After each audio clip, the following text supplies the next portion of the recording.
partners once again. A little business between friends, and always just a step ahead of the law. Always just a step ahead of the law.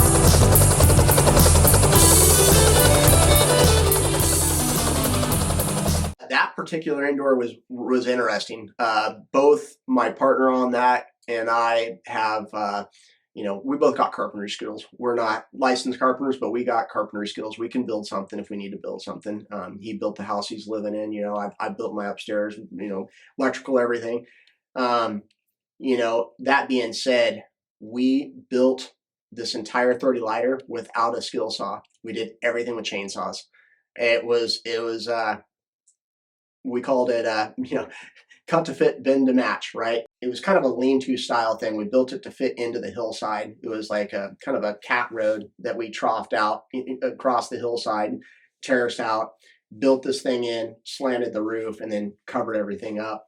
And I mean, you couldn't see it from 10 feet away. It was camouflage. It looked like a slash pile, but that slash pile is also, the fuel for the fire. Once the sparks got to it, it nuked it. But yeah, we would wrap the whole thing in camouflage tarps, kind of like a Tyvek, like a vapor barrier would be. So we'd wrap it all in camouflage tarps in case any of that, the limbs or the trees or anything would shift around. And that was very early on. That was just coming out of the growing outdoor days and when we're getting pushed under. And then it made sense to start building structure that looked like houses. And that was kind of the MO for people. People would either buy houses and gut them out and turn them into indoors, or they'd build remotely, they'd build, 2-story houses or whatever that looked like a house from the outside, but they were just a shell on the inside. There was no plumbing or anything besides what ran the water to the plants. That was, basically it.